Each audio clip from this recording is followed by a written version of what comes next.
Let me ask you a quick question. Would you consider yourself rigorously rational or maybe supremely sympathetic? More importantly, how about those you work with? Wouldn't it be great if both these traits could meet in the middle and merge their strengths? Let's have ourselves a pocket-sized pep talk because I have an author here who says she knows how to help you blend with your opposite and open a pathway to greater things. A Pocket Sized Pep Talk, the podcast that can help energize your business and your life with a quick, inspiring message. Now, here's your host, Rob Jolles. Dvorah Zak is a best-selling author, global keynote speaker, and leadership consultant. Her internationally released books, including her newest book, The Cactus and Snowflake at Work, have been translated into 45 languages.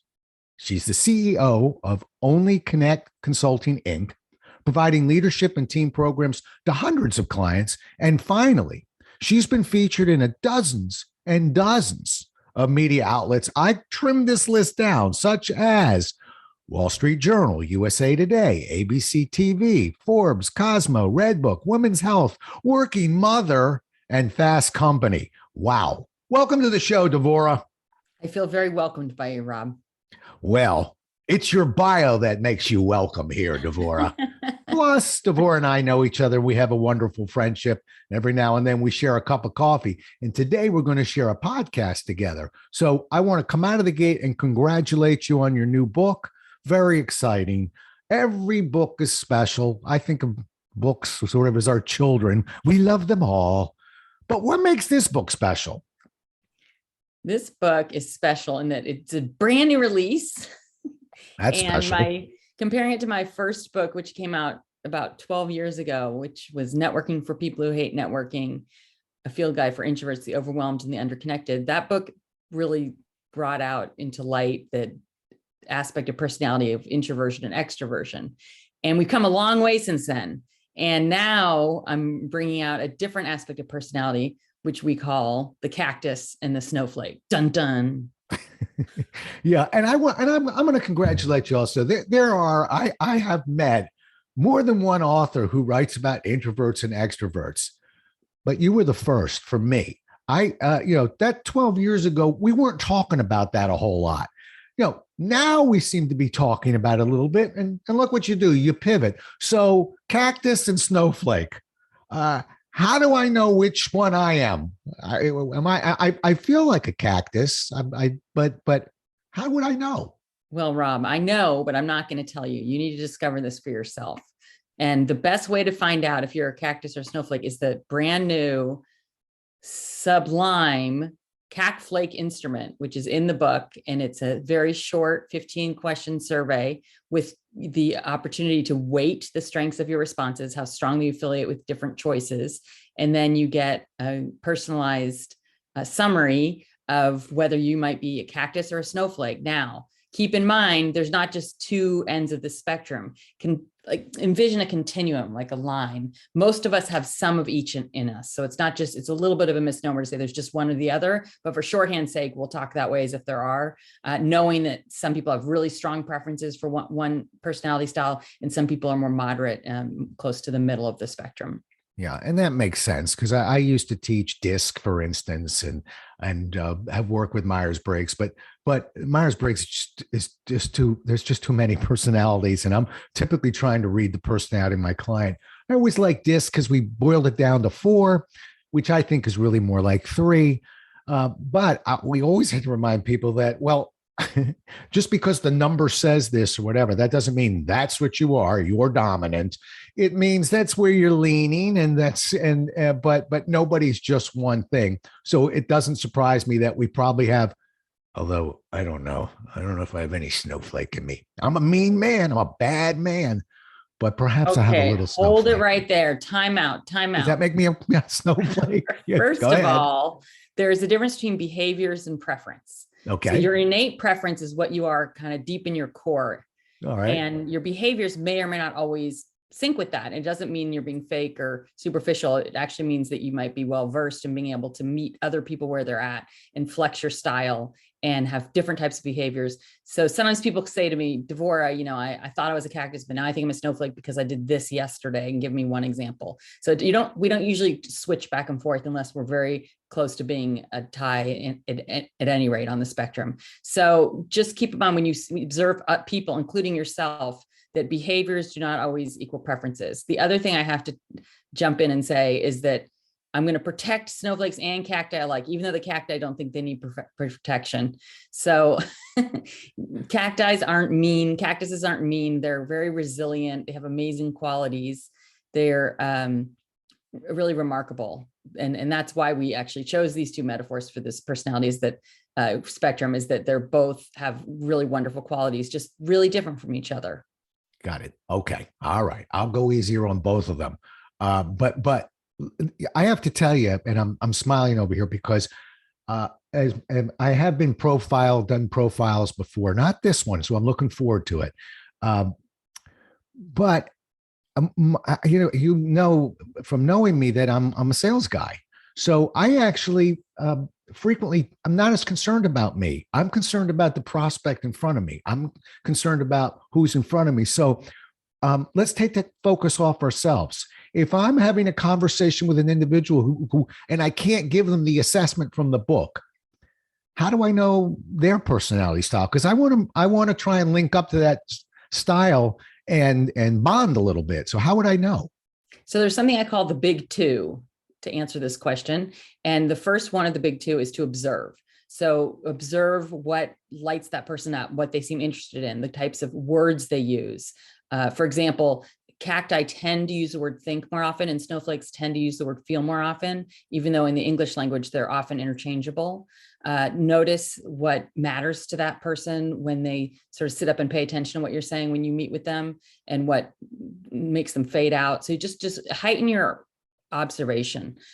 We are so distracted these days. And another one of my books is called Single Tasking, trying to help people focus where they are. But if you are distracted, then you won't pick up on these cues and clues that people are constantly bombarding us with about their personality. So that's the first one of the big two. The second one is deceptively simple and yet so often gets overlooked. And it's simply to ask people what they care about, how they like to receive information, what matters to them. And so between those two, you may not always get it exactly right, but you'll come a lot closer to, first of all, assessing what others care about and what motivates them and what their personalities are, and also how to meet them where they're at. So I call this language dexterity as one example. So if I notice you're using a lot of think-based words, then I can mirror that and complement that so that we have better rapport.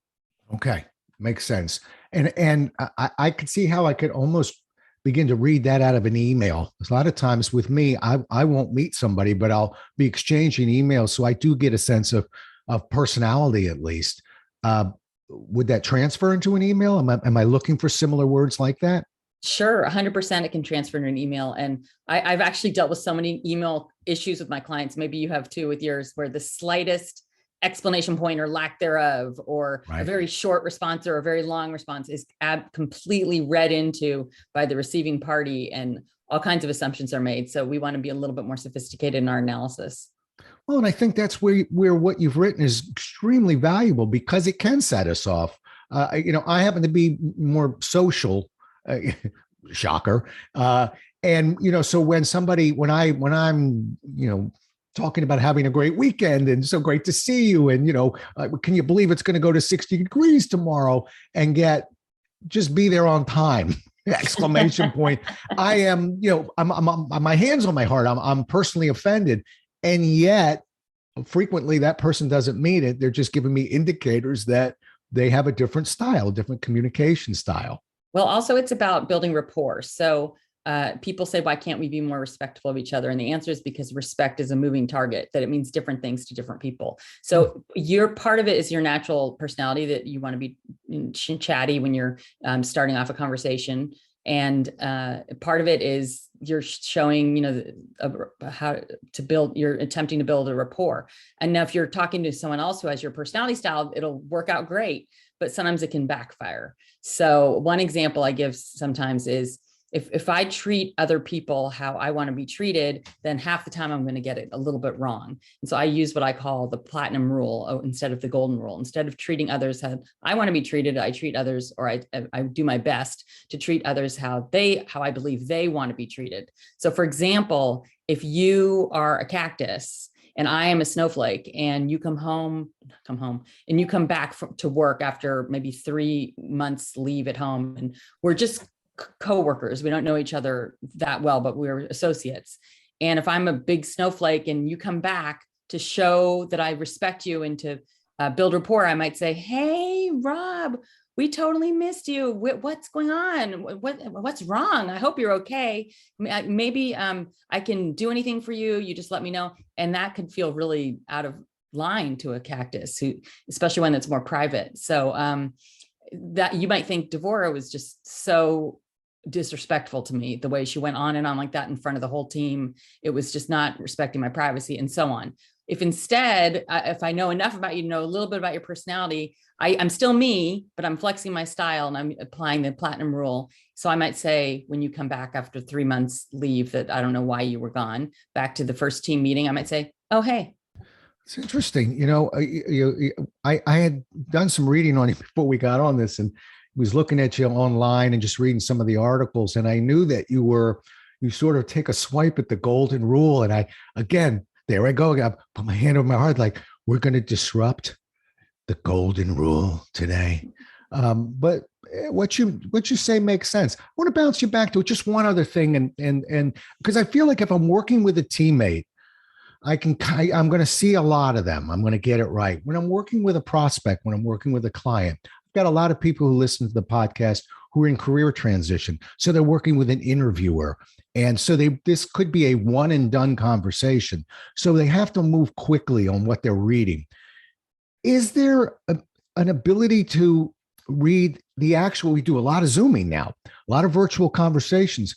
Could I read something? Could I read a cactus or a snowflake before the person opens their mouth, simply by looking at the background or what's behind them, or perhaps how they're dressed? Maybe. What I do suggest, though, if it is this one and done really quick interaction, is to mix it up. So if I don't know what you are, two things. One is I would use thinker and feeler, or snowflake and cactus language, so that I'm using my dexterity in order to meet you where you're at, even if I don't know exactly what your preference is. The other is to start off big picture, asking questions that are more open-ended and more general, and let the other person respond and get more specific. And that'll reveal a little bit about their personality. I like that. As trainers, trainer to trainer, people think that when we do an icebreaker, we're warming up the room. Well, in theory, we are. But we're also learning a lot. I guess I'm sort of perhaps an unconscious competent, meaning I've never had this conversation with you. And yet naturally, while my workshop people think, "Oh, we're warming up and learning each other's names," I'm actually learning, again, what's motivating, demotivating, a little bit more about their personality, so I can adapt to it. But I don't think I've actually ever used those words before, but my notes are all about sort of personality I'm pulling out of that interview. So anyway, that's interesting. That is interesting. Yeah. Yeah. All right. You write about flexing your style. And again, I was like, well, what does you mean by that? And what I learned, see, I'm not answering your question. I want to throw the question a little deeper, but remaining true to who you are, while learning how to communicate with others. Did I have that right? Yep. Okay. So can you go into that a little bit, in just a little bit more detail? Because I was like, well, we seem to be playing both sides of the fence on that one.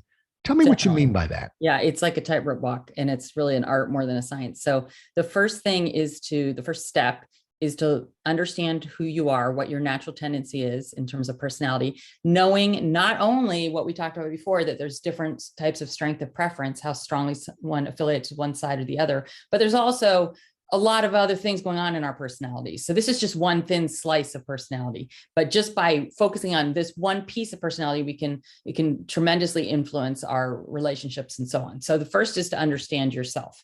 And the next is to accept who you are, to work with rather than fight against your natural predisposition. So instead of saying, I shouldn't do this or I should do that, is to just accept yourself as who you are.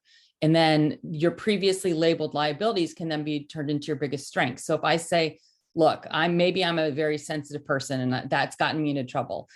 However, it also means that I can pick up on subtle nonverbals really naturally. And it means that I can be very gifted at helping the rapport of teammates with different styles. So just look for the strengths while also honoring this is how I am. So that's the one side of it is honoring who I am, being authentic. The other side is still authentic. However, it's just expanding the toolbox of how we engage with others. It's understanding how other people live, what motivates them, what they care about, and moderating how I engage with them to focus on what matters to them. So the goal here also, by the way, is not to change anybody else. So my goal is not to make you understand me better. My goal is to understand what matters to you and to modify how I discuss things with you. For example, let me get a little bit more specific. So if you are working on my team, let's say, and you really care about the bottom line. Let's say you're a strong cactus and you care about the bottom line, and I'm a snowflake. So let's say that I then say to you, it's just our new product is going to help a lot of people. And that's why we need to work so hard on it. That's not going to resonate with you. So even if that's what resonates with me, I would say to you, this is going to really increase our credibility with a bigger company. And we're going to break through the how we engage with the public and become much more successful financially. So I use what matters to you while still being true to myself. I'm just gifted at meeting people where they're at. And I don't expect other people to meet me where I'm at. A lot of what you're saying makes sense, but let me, Just a little bit of it. I'm going to disrupt you at some point. Just give me a moment. How about this? Is there a difference? But if I took that assessment in the book, and I'm going to, because I want to know, but would there be a difference if I took it and I said, I'm going to answer those questions as to how I interact at work with my team, with my clients, versus how I interact with my family, with my wife, with my friends? Would I see any difference? It depends. It depends on who you are. So for some people, there's a big difference. For other people, there isn't. What I thought you were going to ask is which one is more my core, my root. First of all, what I try and explain very carefully in the book, but prior to the assessment, is to fill it out according to your natural predisposition, your deep kind of core, how you're driven is internally. So you're not saying in the book, fill it out as if you're talking to a coworker or something like that. You're saying just who you are, period. Let's not your temperament, your inner temperament, your inner preferences. Okay. So that will give you more accurate results. And I get asked these questions all the time, similar questions to these ones that you just raised. If you're different at work and at home, and you want to know what's my true temperament, me at work or me at home, more often than not, the answer is you at home. Yeah. In fact, you at home alone, like when you watch a sad movie, how do you react when you don't need to meet anyone where they're at, where you don't have to be flexing your style? Right. That lets us know what your temperament is. It does not indicate at all what your capabilities are, what your behaviors might be. Okay. I will tell you that I consider myself a manly man, but I cry like a baby when I watch It's a Wonderful Life. When Clarence gets his wings, his wings, I can barely hold it together. So you just gave it away. Well, other than that, I don't cry like a baby, but okay. I think you'd be proud of me. I sometimes, I do things, we all do things unconsciously, incompetently, which means we just don't know that we don't know. But every now and then we'll stumble into something that we didn't know, but that we're doing it right. In my office, particularly in my previous office, I always set up with desk, me on one side, chair on the other, and a round table in the corner with a couple chairs on it. And based on the personality, based on the people that were coming through to meet with me, had nothing to do with where I wanted to sit. I wanted to, if I felt they were a little bit more social, maybe a little bit more feeling, I'd take them to the round table, sit right next to them in a sense. If I felt they were a little bit more dominant in nature, not quite as feeling, I would be on one side and keep them on the other because I felt that might be more comfortable for them. But it had nothing to do with where I felt comfortable. I'll sit wherever. I'll sit on your lap. I'll sit wherever you want me to sit. I'm trying to get my client to be more comfortable. And I really did try and read into that their personality to figure out where in the heck I was going to sit in that meeting. As crazy as that sounds. No, that's great. That's great. I do have to just jump back to one thing you said. You said a little bit more social, a little bit more feeling. I just want to mention those two are not correlated. So I really love this aspect of personality, and there's a lot that rings true, but there's also a lot that it doesn't correlate with.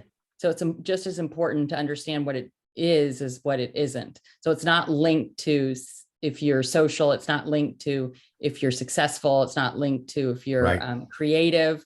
It's just to be clear, there's really three main distinctions between a cactus and a snowflake. So the cactus is more logical, values logic, whereas a snowflake values sensitivity. The cactus makes decisions based on what they analyze, analytics and reason. And a snowflake makes decisions based on feelings and empathy, primarily. And the third is that the cactus, who leads with his or her head, is very direct in conversations and prides himself on being direct, whereas a snowflake who leads with the heart is more diplomatic in conversations, consciously being diplomatic. Well, I'm really glad you corrected me there. Now I see a little bit more of a line in the distinction of what you're writing about there, because you're right. I keep wanting to shove you and your book into a Myers-Briggs study. I keep wanting to push it into the personality side, but that's interesting. So you no longer have to be proud of me as to where I'm sitting with the person I'm talking to. I'm catching it now. That's okay. Well, let's stay there. You're kind of my go-to expert on introversion and extroversion, and so we've moved personality aside. Tell me how the cactus and the snowflake would be linked to that, because I know that that's what you've written about. So where are the similarities or differences there? Okay. So first of all, we just laid out the primary groundwork of what a cactus and snowflake is. So for introverts and extroverts, there's also tons of misunderstandings about what they are linked to. It's really that an introvert thinks to talk and an extrovert talks to things. An introvert energizes alone and an extrovert energizes with others. And an introvert goes deeper, fewer connections, deeper, fewer interests. And an extrovert goes wide, a lot of action, a lot of activity, a lot of people, a lot of stimuli. So that's just a real quickie overview. So people sometimes ask me if they're correlated at all, like if cactus and snowflake correlates with introversion and extroversion. The answer is no. However, the interplay of these two parts of personality does indicate a lot about how we engage in the world. So just to speak more plainly, there's introverted cacti and extroverted cacti. There's introverted snowflakes and extroverted snowflakes. And the way they live in the world is very different from each other. So for example, a cactus who's an introvert is going to be processing things a lot in a meeting, often asks a lot of questions, and is very internally driven. Whereas an extrovert cactus in a meeting is going to be blurting out responses, maybe not even realizing they're dominating the conversation. An extroverted snowflake will be very open about talking about all kinds of personal stuff that other people would think they would never share with their colleagues. An introverted snowflake will be very internally driven, tends to write more, doesn't speak up in as much in meetings, very private. So it just is like the type of cactus and snowflake is influenced in part by that they also happen to have introversion or extroversion. Yeah, and you've corrected me on more than one occasion when I've seen you sort of jumping into conversation. I go, hey, I thought you were an introvert. You go, Rob. Do we have to go through this again? Yeah, exactly. I've been scolded a bunch of times, and it's funny, I keep coming back for more. I keep forgetting that lesson, but it makes sense. All right. Last question. I saw a quote of yours online where you said, treat everyone you meet as though they're the most important person you'll meet today. Okay. Love the quote. That's hard to do. Do you have any tips on that one? Yes. First is to eliminate the concept of the right and wrong person. So we tend to be very quick to assess whether someone is the right person for us to be talking to, or worth our time, or will ever be helpful to us, or will enrich our lives. So just put that aside and decide that whoever's in front of you is who you're supposed to be talking to at that moment in time. It doesn't mean you have to spend weeks talking to them, but it could be just for 10 or 15 minutes. And your job is to find out why, out of everyone in the world, this is the person in front of you. This is the person you're engaging with. Because if you decide that someone's the wrong person to be talking to, one thing I can guarantee is that you're the wrong person for them to be talking to. It comes out. We think we have all these filters and no one can see what we're really thinking, but we can pick up on those cues. Most people can get a vibe. And so it's much better approach, as whatever your career is, whatever your aspirations are, to treat everyone as if they're the right person. And you'll be shocked and amazed how often someone can turn into the right person down the road. You just know that we're fallible in our judgments. Right. And if you ever need proof of what you just said, Devorah, just think in terms of, I think back and I talk to my kids about this, and about people that you meet in terms of even relationships, where you'll meet somebody and you'll be sort of attracted to them. And then you get to know them and you go, how was I ever attracted to that person? And then there's other people you'll meet and you'll say, well, that's interesting. And then you get to know them and you go, how was I not instantly attracted to that person? I'm really enjoying this person's company. So I really like the fact that you're backing that quote up with, stop deciding so fast, take your time, slow down. Because you're right. Give it a little time. You'll have a better idea of who you're talking to. Love that. All right, Devorah, how do people get a hold of you? I know we're all going to buy that book, the Cactus and the Snowflake, at work, on Amazon now. And you know what? We're not just going to buy it. We're going to write reviews on that. Folks, that is so important to authors. We're somewhat sheepish about asking too many times, but you'll never write it, assuming you're going to like the book, and you're going to like the book. I order you to like that book. But assuming you like the book, 2 sentences, 3 sentences means the world to an author. So please look for the book and write a review on the book. Now, I'm assuming we can find it in Amazon, right? Any place else we're going to find that book? Yeah, it's Hudson News. Those are the bookstores in airports and train good. stations. You got the airport placement. Also Barnes and Noble and other places, and some independent bookstores. So pretty much you can look for it wherever books are sold. And I would love for you to pick up a copy, and you will see that it has tons and tons of practical tips, and it'll make you laugh.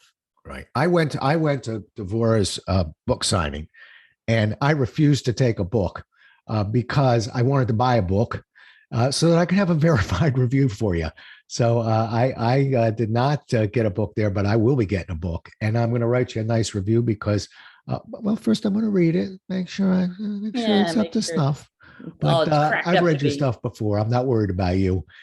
So go grab that book. And how do they get a hold of you personally, or your company? My company is called Only Connect Consulting. So you can find us online at myonlyconnect.com. And you can also access it through cactussnowflake.com. All right. Well, you heard it, folks. And I'll have it up on the site as well. Devorah, you and I have known each other for 5-6 years or so. 7 Way years. More. Way more. It just seems like 5 or 6. I know. But so we've known each other for a while, and yet we've never had a conversation like this about what you do in your book. We dance around it, but I've really enjoyed it. I'm grateful you were able to come on and talk to us, and I wish you nothing but luck with this book. It sounds just terrific, and I can't wait to get my hands on a copy. It's been a real pleasure and a lot of fun. And I've enjoyed talking to you. Listen, we'll do it again the best that we can next time. Until then, everybody, stay safe.